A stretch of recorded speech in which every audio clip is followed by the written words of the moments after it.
성경 말씀 마태복음 6장 1절에서 4절입니다.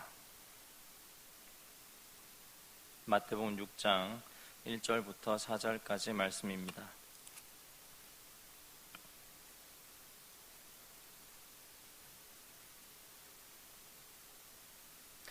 긴 구절이 아니므로 함께 같이 읽도록 하겠습니다. 1절부터 4절까지 함께 읽겠습니다. 1절입니다. 사람에게 보이려고 그들 앞에서 너희 의를 행하지 않도록 주의하라. 그리하지 아니하면 하늘에 계신 너희 아버지께 상을 받지 못하느니라. 그러므로 구제할 때 외식하는 자가 사람에게 영광을 받으려고 회당과 거리에서 하는 것 같이 너희 앞에 나팔을 불지 말라. 너희에게 이르노니 그들은 자기 상을 이미 받았느니라. 너는 구제할 때 오른손이 하는 것을 왼손이 모르게 하여 내 구제함을 은밀하게 하라. 은밀한 중에 보시는 너의 아버지께서 갚으시리라. 아멘. 하나님 나라, 하나님 나라. 하나님 나라는 하나님께서 통치하는 나라가 하나님 나라입니다. 이 말을 우리에게 좀 맞게 쓴다면, 하나님 나라라는 말은 너무 어렵습니다. 쉽게 우리에게 상황에 맞게 쓴다면 과연 하나님이라면 이 상황에서 어떻게 하실까? 이게 하나님 나라에 대한 질문입니다. 한 발 더 나가서 또 질문을 해본다면, 오늘 나는 하나님께 어떤 명령을 받았습니까? 라는 질문을 내 삶에 던지는 겁니다. 우리 옆에 분들하고 인사 한번 해보겠습니다. 오늘 나는 하나님께 몇 번의 명령을 받았습니까? 예, 한 번 더 이렇게 인사해 볼까요? 하나님께 어떤 명령을 받았습니까? 예, 하나님 나라는 거 어렵게 생각하지 마시고, 하나님이 통치하는 나라니까 하나님께서 내게 뭘 하라고 하는 나라입니다. 대한민국이면 대한민국 국민으로서 해야 할 일들이 우리에게 주어집니다. 마찬가지로 이 나라가 하나님 나라라면 하나님께서 지금 내게 얘기하셔야지 하나님 나라가 됩니다. 그래서 이 하나님 나라를 소망하는 사람들, 하나님 나라를 살아가는 사람들에게는 두 가지 전쟁이 있습니다. 첫 번째는 듣는 전쟁입니다. 하나님의 음성을 들어야 됩니다. 뭘 시키시는지 들어야 됩니다. 두 번째 전쟁은 행하는 전쟁입니다. 들었으니 그대로 살아가는 이 전쟁입니다. 제가 지난주는 듣는 전쟁에 관해서 얘기를 했습니다. 세상은 우리를 향해서 오른편 뺨을 맞으면 왼편 뺨도 돌려대야 된다는 그런 연약한 종과 노예 같은 삶이다. 너는 힘이 없는 자다. 속옷도 지키지 못하는 가난한 자다. 권력에 의해서 이리저리 열심히 뛰어야 되는 권력 없는 자다. 우리를 향해서 그렇게 세상은 우리를 얘기하겠지만, 세상은 그렇게 얘기하자면 너희는 그렇지 않다. 에스겔의 말씀처럼 하늘의 환상이 열리고 하늘의 문이 열리고 우리가 하늘을 향해서 눈을 들 때 하나님께서 너희는 그렇지 않다라고 들려주는 음성이 있다고 말씀을 드렸습니다. 그게 가치관의 전쟁입니다. 내가 세상이 생각하는 내가 아니라 하나님이 열어주시고 하나님께서 말씀하신 내가 있다라는 것, 그것을 찾아가는 것, 그것이 듣는 전쟁입니다. 오늘 말씀은 그것을 들었다면 어떻게 행하느냐? 자신과의 싸움입니다. 안 들은 사람 없습니다. 하나님 말씀이 우리에게 주어졌는데 이걸 하나님 말씀, 하나님 나라에서 얘기하신 하나님 말씀이라면 우리 이제 내적인 전쟁이 일어나게 되는 겁니다. 성경 외에 여러 가지 외경들인데 토비서라고 있습니다. 그 토비서 12장 9절에 보면 그런 말이 있습니다. 유대인의 경건행위, 유대인들은 자기들이 옳은 삶을 나타내기 위해서 세 가지를 행한답니다. 첫 번째는 구제, 자선, 그게 구제입니다. 구제. 두 번째는 기도, 그리고 세 번째는 금식입니다. 이스라엘에는 유대인들은 이 세 가지를 통해서 자기가 하나님 나라를 열망하고 있고 하나님 나라를 소망하고 있고 나는 이렇게 하나님 나라의 백성으로 살아가고 있습니다를 표현하는데 세 가지랍니다. 첫 번째가 뭐라고 했죠? 구제. 두 번째가 금붕어는 낚시를 하면요, 붕어한테 딱 미끼를 던져서 한번 걷어 올리잖아요. 던져 놓으면요 5초 후에 또 걸린답니다. 금붕어가 아닌 은사가 여러분에게 있다고 생각을 하고, 첫 번째 뭐라고요? 구제. 두 번째 기도. 세 번째 금식. 그래서 6장은 행하는 전쟁으로 구제와 기도와 금식에 대해서 적고 있는 게 마태복음 6장입니다. 자선, 성경에서는 구제라고 되어 있습니다. 2절에 보면 그러므로 구제할 때라고 하는데 정확한 뜻은 자선이죠. 내가 베푸는 거죠. 구제라는 말, 에레모스네라는 이 말은 무슨 뜻이냐면 필요한 자에게 돈을 주는 것, 어렵지 않습니다. 구제라는 게 내가 주머니에 돈이 있으면 필요한 사람에게 돈을 주는 것, 아주 명확하게 돈에 관계된 단어를 적고 있습니다. 구제는 다른 게 아니라 필요한 곳에 돈 주는 겁니다. 그런데 이 구제의 핵심이 뭐냐면 돈 주는 게 아니라, 돈 주는 게 핵심이 아니라 필요한 곳, the needy라고 되어 있습니다. needy people, 필요한 사람이 있다는 겁니다. 이 개념이 빠져버리면 구제가 안 됩니다.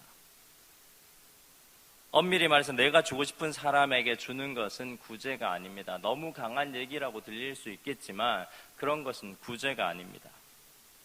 예수님의 얘기에도 잘 드러납니다. 우리가 잘 아는 누가복음 10장 얘기, 선한 사마리아인의 비유에 보면 누가복음 10장 29절에 이런 말씀이 있습니다.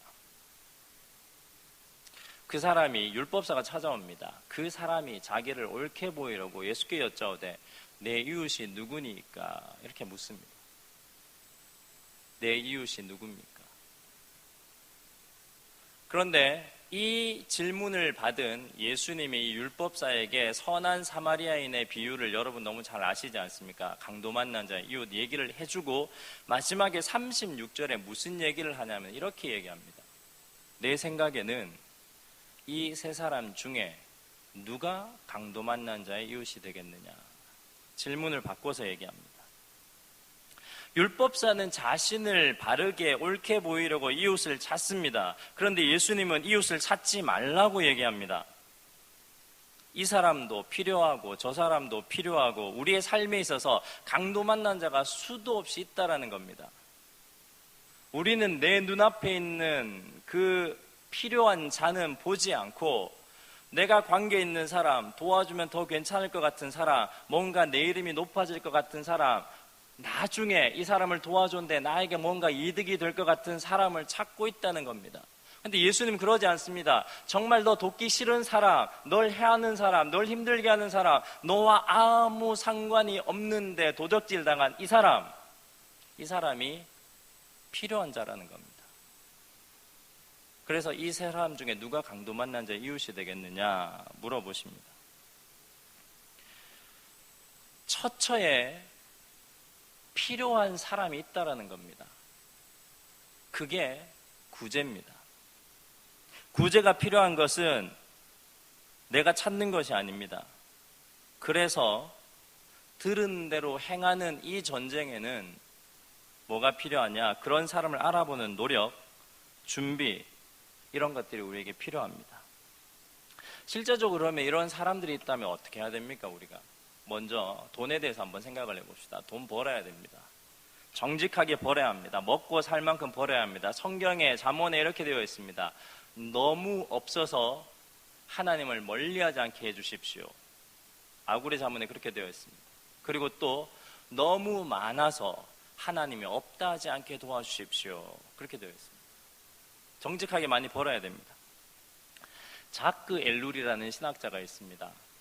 근데 이 신학자가 뭐라고 얘기하냐면 다른 모든 신학자는 돈은 가치 중립적이다라고 얘기를 시작합니다. 근데 이 신학자는 어떻게 얘기하냐? 돈은 가치 중립적인 것이 이미 아니다라고 시작을 합니다. 일단 돈 안에 사람들이 권력을 부여하고 신성을 부여했기 때문에 일단 돈은 벌써 가치 중립적인 게 아니다라고 얘기를 합니다. 그럼 정직하게 벌어야 되는데 우리가 그러면 부를 멀리하고 가난해야 되느냐? 그렇게 또 질문할 수 있습니다. 그때 이 자크 엘룰이 그렇게 얘기합니다.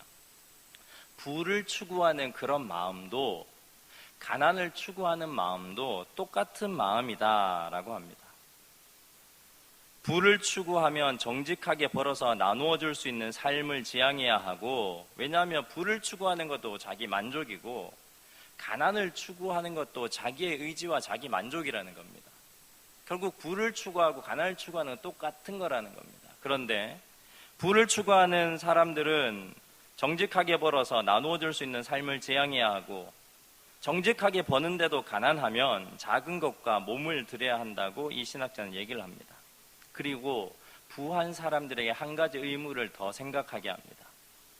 부한 사람들에게는 오히려 그런 부를 공평하게 나눌 수 있는 사회를 만들기 위한 사회적 책임, 구조의 변화의 책임도 부과해야 한다고 얘기를 합니다. 부자든 가난한 사람이든 그게 개인이든 사회적 구조든 돈을 들이든 몸을 들이든 우리의 삶의 상황들을 바라보면 구제를 받아야 될 상황들이 너무 많습니다.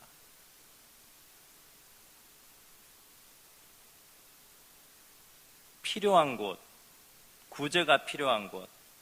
여러분 한 번이라도 정치가들에게 구제가 필요하다고 생각을 해보셨습니까? 욕만 했지 경제인들에게 구제가 필요하다고 생각해 보신 적이 있습니까? 최고 경영자들, 돈 많은 그런 사람들한테 구제가 필요하다고 생각해 본 적이 있습니까? 없습니다. 왜 그런지 아십니까? 여러분들 생각 속에는 구제는 가난한 사람에게 필요하다는 생각이 있기 때문입니다.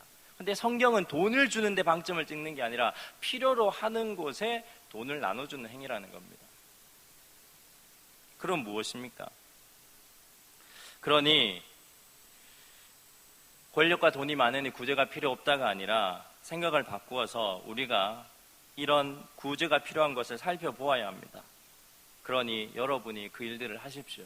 공부 열심히 하십시오. 세상이 말하는 좋은 회사, 세상이 말하는 좋은 권력이 있는 곳에 서십시오. 그리고 그곳에서 구제하십시오. 그들이 제대로 된 사회를 못 만들어가는 그곳이 필요한 곳입니다. 그러니 여러분들이 거기에 구제하셔야 됩니다.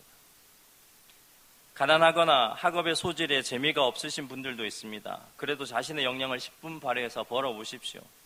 그게 한 달에 100만 원이든 50만 원이든 벌어보십시오. 그리고 도우십시오. 자신의 역량을 발휘할 수 있는 공간에서 구제하고 살라는 겁니다. 정치와 힘과 권력이 있다고 구제가 필요하지 않은 곳이 아니라 그곳이 오히려 더 구제가 필요한 곳일 수도 있습니다. 그럼 우리의 구제에 대해서 한번 점검을 해봅시다. 구제를 하는데 대부분 오늘 성경 본문도 얘기를 하지만 굉장히 중요한 두 가지를 점검을 해보고 들어가야 됩니다. 자존심과 자존감입니다. 아마 인터넷에 자료들을 검색해 보시면 자존심, 자존감에서 엄청나게 많이 뜰 겁니다. 근데 거의 비슷하게 얘기를 합니다. 근데 여기에는 큰 차이가 있습니다. 사전적 정의는 둘 다 비슷하지만 확연한 차이가 있습니다. 이 자존심과 자존감의 가장 큰 차이점은 존중하는 방향성의 차이입니다. 외부에서 타인들의 존중이 중심에 설 때는 자존심입니다. 그리고 자기가 자기를 존중할 수 있는 힘이 많을 때 자존감이라고 더 가깝게 얘기를 합니다. 그렇다고 자존감은 무조건 자기가 자기를 존중하는 것, 자존심은 타인에 의해서 내가 존중함 받는 것, 이렇게 100%라고는 하지 않습니다. 둘 다 중요합니다. 타인의 존중도 중요하고 자신의 존중도 중요합니다. 그러나 타인들의 존중은 대부분 세상 가치관일 때가 많습니다. 열심히 사는 것, 돈 많이 버는 것, 착한 것, 그런 세상이 맞다라고 하는 삶, 정의롭다고 하는 삶으로 우리에게 존중할 때가 많이 있습니다. 그래서 자존심은 이런 외부에 의해서 흔들리게 됩니다. 그러나 자존감은 이런 타인과 세상의 존중에 흔들리지 않고 자기 자신을 존중하는 것입니다. 근데 이 존중감, 자존중감, 자존감을 얘기할 때 빠지지 말아야 될 단어가 뭐냐면 욕심입니다. 헨리 나우엔이라는 성공의 목사님이 이렇게 얘기를 했습니다. 내가 가지지 못하거나 내가 가질 수 없는 것에 대해서 내 마음이 흔들리는 것, 이게 욕심이다. 정말 명확한 통찰입니다. 내가 가지고 있지 않은 것, 무언가에, 내가 가질 수 없는 무언가에 의해서 내 마음이 흔들리는 것, 그것이 바로 욕심이다라고 했습니다. 다시 말하면 자존심과 자존감 사이의 경계에 뭐가 있냐면 욕심이 있습니다. 내가 그들의 칭찬을 못 받았다고 해서 내 마음이 흔들린다. 그러면 자존심만 세우는 겁니다. 자존감이 약하다는 겁니다. 이런 욕심을 버리는 것이 바로 구제의 전쟁, 행함의 전쟁입니다. 오늘 하나님께서 5장에서는 계속 통해서 하늘 문을 열고 너희가 생각하는 너희가 아니라 내가 생각하는 너희가 있다. 들으라 라고 계속 얘기합니다. 너희들이 이런 사람이 아니야. 너희들은 약한 자가 아니야. 권력이 없는 자가 아니야. 너희들은 이 세상을 부끄럽게 할 사람들이야 라고 들음의 전쟁을 시킨 다음에 6장부터는 그 하나님 나라를 이루기 위해서 이제 살아가야 돼. 근데 유대인들은 구제와 기도와 금식이 자기의 의를 나타낸 거라고 얘기하지, 근데 진짜 구제는 이런 거 아니야, 이런 행함이 있는 거야 라고 도전을 하시는 겁니다. 욕심을 버리는, 남들의 어떤 판단과 남들의 칭찬에 의해서 내 마음이 흔들려 버리는 그런 구제와 도움, 그런 것들은 욕심을 버리는 행위의 전쟁을 아직 하지 못해서 생기는 것입니다. 참 구제가 아니라고 꾸짖습니다. 1절에 이렇게 얘기합니다. 사람에게 보이려고 그들 앞에서 너희 의를 행하지 않도록 주의하라. 이 욕심의 전쟁을 싸워나가야 되는 우리에게 참 구제가 아닌 것, 첫 번째로 얘기한 게 사람들에게 보이려고입니다. 구제에는 목적이 없습니다. 구제는 여기가 필요하겠구나 하면 주고 오는 거지, 이걸 통해서 이 사람이 살아나고 뭔가가 되고 이런 목적이 있는 게 아닙니다. 내가 칭찬을 받고 내가 사람들에게 명성을 얻고 이런 목적이 없습니다. 이 사람이 필요하구나 그러면 두고 오는 겁니다. 내가 받아야 하는 것이 없어야 한다는 말입니다. 그냥 필요한 곳에 두고 오면 됩니다. 그런데 사람은 참 구제를 잘 못하기 때문에 어떻게 하느냐, 사람에게 보이려고 라고 1절에 얘기를 하는 겁니다. 이 1절에 사람에게 보이려고 라는 표현을 2절에는 어떻게 말합니까? 여러분 한번 찾아보십시오. 쉽게 찾을 수 있습니다. 어떻게 찾을 수 있습니까? 구제할 때 외식하는 자가 사람에게서 영광을 받으려고 라고 되어 있습니다. 사람에게서 영광을 받으려고, 사람에게 보이려고, 사람에게 영광을 받으려고, 같은 말입니다. 그렇게 구제를 한다라는 겁니다. 사람들 어떻습니까? 이 욕심을 채우고 싶습니다. 나는 도와주었어. 나는 그렇게 어렵지만 잘 나누고 살고 있어. 이 한마디 듣고 싶어서 사람들이 그렇게 한다라는 겁니다. 나는 그런 얘기 안 듣고 싶어라고 하지만 저 밑바닥 내려가 보면 그래도 내가 이 일을 하는데 누군가 알아줬으면 좋겠다는 마음이 있다라는 겁니다. 옆에 분들 한번 쳐다보시기 바랍니다. 이렇게 세자로 인사하시기 바랍니다. 넌 없지?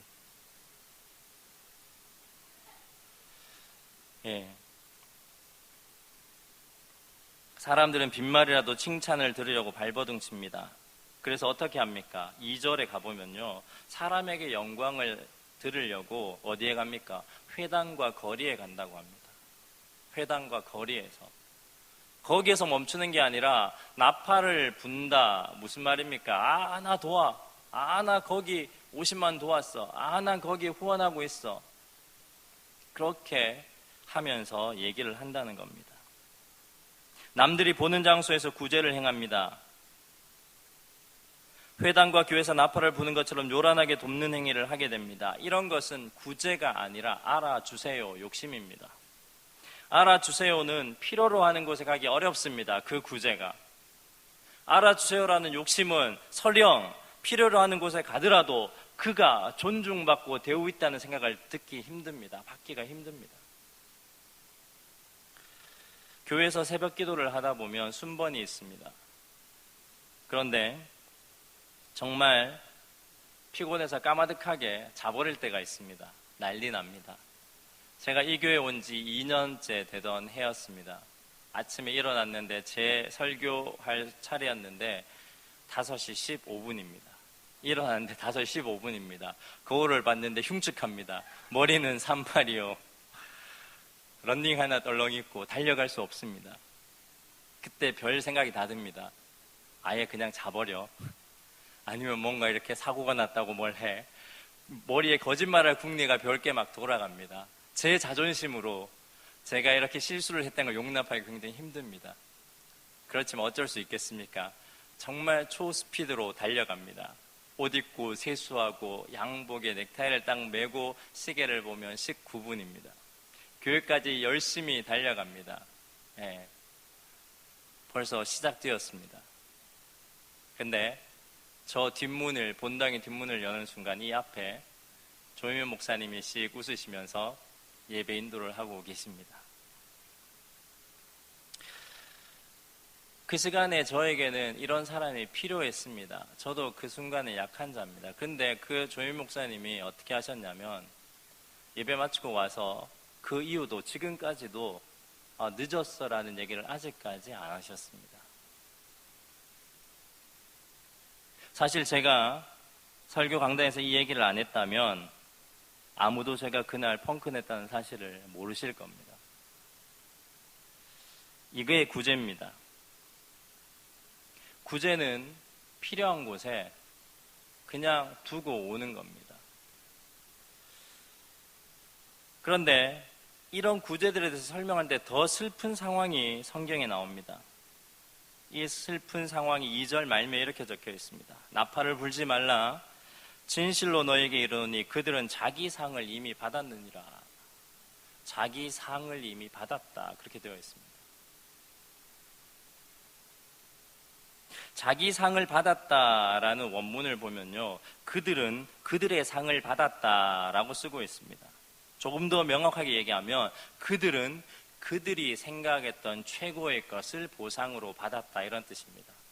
얼마나 어리석습니까? 구제를 하면서 하나님 나라에 대한 생각 없이 내가 이렇게 구제를 하면 사람들이 나한테 칭찬하겠지라는 그 얄팍한 생각이라는 최고의 생각, 인간이 할 수 있는 그 생각, 최고의 상을 그들은 받았다라는 겁니다. 얼마나 어리석습니까?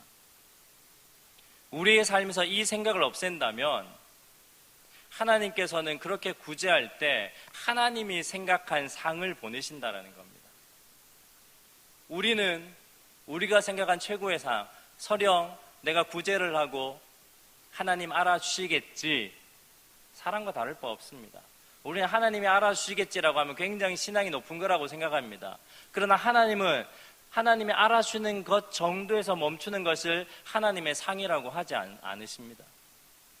누군가 알아주느냐는 사람이 알아주든 하나님이 알아주든 그 욕심을 가지고 구제를 한다면 이미 우리가 생각하는 그 인정의 상을 너희들이 다 받았다라는 겁니다.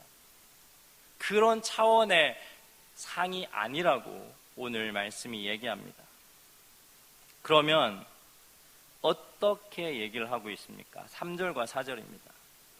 너는 구제할 때 오른손이 하는 것을 왼손이 모르게 하여, 4절입니다.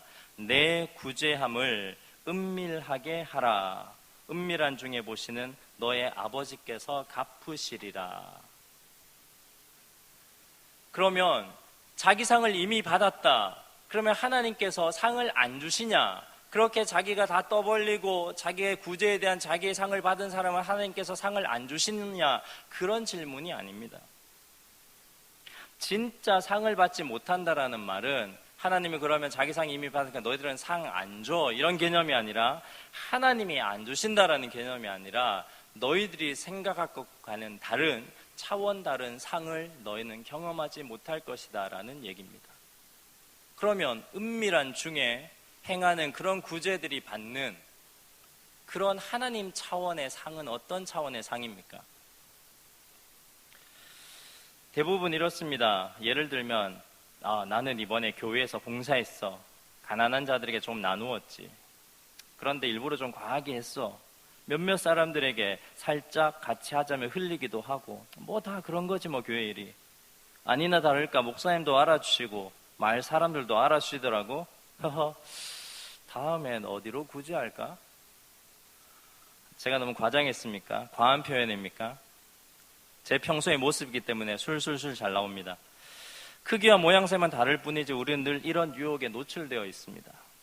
그런데 이렇게 되고 나면 다음에 상은 바라지 않습니다. 목사님 칭찬해주고 성도들이 저분 멋있는 사람이야. 그러면 끝납니다. 그래서 사람에게 받은 상은 일회성으로 끝나기 마련입니다.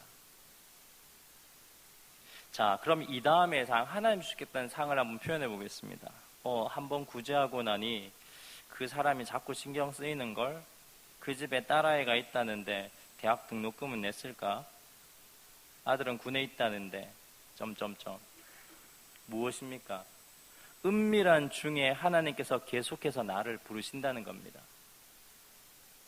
4절에 내 구제함을 은밀하게 하라, 은밀한 중에 보시는 이 원문을 번역하면 이렇게 됩니다. 비밀 속에, in secret, 비밀 속에 행하라. 하나님은 늘 그 비밀 속에서 보고 계신다, 이런 뜻입니다. 하나님이 행하시는 곳은 세상이 아니라 비밀 속에서 행하신다. 그 비밀 안에서 보고 계신다, 이런 뜻입니다. 비밀 속에서 행하신다, 비밀 속에서 보신다라는 게 어떤 개념입니까? 지난주 말씀과 계속해서 이어집니다. 요한이 보고 에스겔이 보았던 겁니다. 계시록 22장 2절을 말씀드리겠습니다. 마지막 날 예수께서 오시는 날 어떻게 이 세상이 회복되는지를 얘기하는 겁니다. 길 가운데로 하나님의 생명의 강이 흐릅니다. 그러면 그 좌우에 생명나무가 있고 12가지 열매를 맺는데 달마다 그 열매를 맺습니다. 그리고 그 열매 옆에 있는 잎사귀들은 만국을 치료하는 잎사귀들이 됩니다. 이게 뭐냐? 하나님의 생명의 강이 흘렀을 때 이 하나님의 비밀이라는 것이 우리 가운데 관통하여 흐를 때 그 하나님의 생명의 강에 우리가 들어가서 그 주실 상을 바라고 살아갈 때, 은밀한 중에 거하시는 하나님을 만날 때 우리의 삶 주변에, 우리의 삶 가운데 만국을 치료할 수 있는 일들이 생겨난다는 겁니다. 그게 하나님께서 여러분에게 주실 상입니다. 근데 기껏 목사님께서 수고했어요, 이번에 봉사 많이 했죠, 이걸로 끝내실 겁니까? 그런 거 하지 말라라는 겁니다.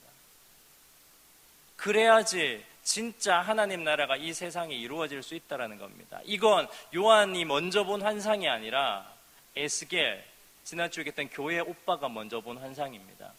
에스겔 47장 6절로 가보겠습니다. 제가 천천히 한번 읽어드리겠습니다. 그가 내게 이르시되 인자야, 내가 이것을 보았느냐. 47장에 보면 강줄기가 성전 문지방에서 나오는 강물이 흘러나와서 차곡차곡 차서 온 동쪽으로 흘러가는 환상을 보여주십니다. 회복의 환상입니다. 인자야, 내가 이것을 보았느냐. 나를 인도하여 강가로 돌아가게 하시기로, 강으로 돌아가게 했습니다. 7절입니다. 내가 돌아가니 강 좌우편에 나무가 심이 많더라. 계시록에 본 환상과 같습니다. 8절입니다. 그가 내게 이르시되, 하나님이 에스겔에 말하십니다. 이 물이 동쪽으로 향하여 흘러 아라바로 내려가서 바다가 사해입니다. 사해에 이르리니 이 흘러내리는 물로 그 바다의 물이 되살아나리라. 죽었던 사해 바다가 살아나게끔 된다는 겁니다. 문지방을 통해 흘러나왔던 하나님의 생명의 물이 그렇게 흘러나와 살아있는, 죽은 사해가 아니라 살아있는 바다가 된다는 겁니다. 이 강물이 이르는 곳마다 번성하는 모든 생물이 살고, 또 고기가 심이 많아지고, 이 물이 흘러 들어감으로 바닷물이 되살아나고, 이 강이 이르는 각처에 살고. 이게 무슨 환상입니까? 이 물이 흘러가는 곳마다 생명이 살아난다라는 겁니다. 여러분의 구제가 남의 칭찬으로 끝나는 게 아니라 은밀하게 이 환상을 계속 보여주시며, 여러분이 그 강의 중심에 흘러갈 때 그 안에서 살아 움직이는, 또 되살아나게 되는 많은 생물들을, 생명들을, 사람들을, 나라들을, 기업들을, 정치가들을 볼 수 있게 된다는 말입니다. 10절입니다. 또 이 강가에 어부가 설 것이니 엔게디에서부터 에네글라인까지 그물 치는 곳이 될 것이라. 고기가 없던 땅에 고기가 있어 많은 사람들이 먹을 수 있습니다. 그 고기가 각기 종류를 따라 큰 바다의 고기같이 심이 많으려니와. 상상을 해보십시오. 11절입니다. 그 진펄과 개펄은 되살아나지 못하고 소금 땅이 될 것이며, 그 옆에 있던 땅들은 또 다른 역할을 할 수 있는 변형된 땅으로 나옵니다. 12절입니다. 강 좌우의 과에는, 그 강 가에는 각종 먹을 과실이 자라서 그 잎이 시들지 아니하며 열매가 끊이지 아니하고 새 열매를 달마다 맺는 겁니다. 그리고 그 물이 성소를 통하여 나왔기 때문에, 성전의 문지방을 통해 나왔기 때문에 그 열매를 먹을 만하고 그 잎사귀는 약의 재료가 되리라. 비유로 얘기한 겁니다. 이게 하나님 나라입니다. 마태는 구약에 능통한 사람입니다. 마태가 꿈꾸는 하나님의 나라는 자기를 옳게 보여서 너 구제 많이 하네, 너 많이 도와줬네, 이렇게 얄팍하게 칭찬받는 삶으로 끝나는 신앙인 한 사람을 키우려고 이 얘기를 하는 것이 아닙니다. 마태는 전쟁하라는 겁니다. 듣는 전쟁을 하고, 그 들었으면 오늘 구제하는 것, 진짜 필요한 곳으로 두고 오라는 겁니다. 그 필요한 곳은 내가 먼저 생각을 가지고 내가 거기 도우면 내게 이득이 되겠지, 칭찬받겠지 하는 생각을 가지고 가면 그 큰 강의 흐름을 못 본다는 겁니다. 어떻게 해야 되느냐? 내 앞에 주어진, 내 앞에 있는 수많은 필요한 것을 볼 때마다 오른손에 한 것을 왼손이 모르게 하라는 겁니다. 그렇게 은밀하게 하라는 겁니다. 비밀 가운데 하라는 겁니다. 그러면 그 비밀이 내게 계속해서 풀리고, 그렇게 되면 에스겔과 요한이 본 하나님 나라의 그 전쟁을 우리도 계속해 나갈 수 있다는 겁니다. 사람들은, 심지어 믿는 사람들까지 이미 자신들이 생각한 상을 받는 구제를 좋아합니다. 그러나 이제 우리는 더 큰 상을 바라보아야 합니다. 비밀 속에 있는 상을 받아야 합니다. 그 상이 바로 우리가 달려가야 될 방향입니다. 기도하겠습니다.